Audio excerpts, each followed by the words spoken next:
My name is Brandon White, and I used to visit a fast food restaurant near my home daily to grab food. A few months back, I went there as usual and was served by a new employee, a middle-aged woman named Mary.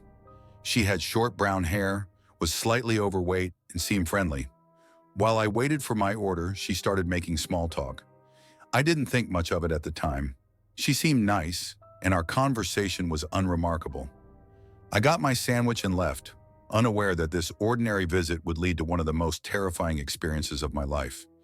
In the following days, nothing seemed unusual at first. Mary was always the one taking my order, which I found odd, as fast food restaurant staff typically rotate tasks. Her attempts at conversation, however, grew increasingly strange and made me uncomfortable. She'd make inappropriate remarks, like calling me sexy or tasty, and asked invasive personal questions no employee should. Despite her being about a decade older than me, her behavior didn't align with her appearance, leaving me uneasy. I eventually decided to avoid that fast food restaurant and started visiting one farther from home. I didn't report Mary, figuring it wasn't worth the trouble. A few weeks later, I was stunned to see her working at the new fast food restaurant. She didn't acknowledge the change or explain why she was there, acting as if she'd always worked at this location. Her behavior resumed as before, awkward small talk and unsettling remarks. But I ignored her, collected my food, and left. After that, I stopped going to fast food restaurant altogether, only having it when friends placed group orders. I avoided finding out if Mary was still around. One afternoon, as I walked home with groceries, a woman bumped into me, spilling my bags. I bent down to gather my things, only to look up and see Mary standing there, apologizing. My mind raced. Was this a coincidence, or was she stalking me? She quickly dismissed herself, pretending not to recognize me, and walked away.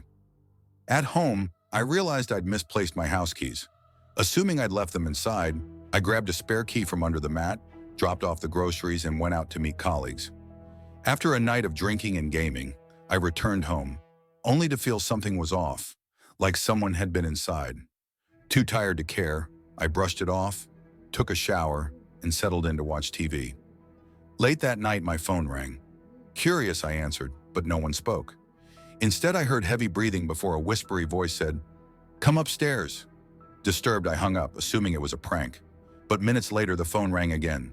I ignored it, trying to focus on the TV when I heard noises upstairs. Turning off the TV, I listened closely. Footsteps. Someone was inside. Terrified, I grabbed a knife from the kitchen and called the police. As I crept upstairs, checking each room, I started to doubt myself, until I reached the guest room. The room appeared empty, and I began to relax. But then, out of the corner of my eye, I saw a figure behind the door. Before I could react, Mary pounced, knocking the knife from my hand and pinning me down. Her eyes locked onto mine as she picked up the knife, sniffing me like a predator. "I missed you so much," she said, her voice unsettlingly calm. "You've been avoiding me, but I couldn't resist you today. You look so tasty." Mary held the knife to my hand, severing my pinky finger. The pain was excruciating, and I screamed as blood spilled everywhere. Mary laughed maniacally and devoured my finger like it was a snack. As I lost consciousness from the pain, Mary whispered, "Don't fall asleep, baby. I'm just getting started." At that moment, police sirens echoed outside. Mary panicked, pacing the room. Thinking quickly, I pretended to cooperate, telling her I'd send the police away. She let me go, and I bolted downstairs, explaining everything to the officers who stormed in moments later. Mary was arrested, screaming at me for betraying her. Later, I learned she was wanted in multiple states for crimes ranging from assault to suspected cannibalism. I was her only known victim to survive. This experience still haunts me, especially when I think back to the first time I met her. My story is a chilling reminder that we never truly know the people who serve us at places like fast food restaurant.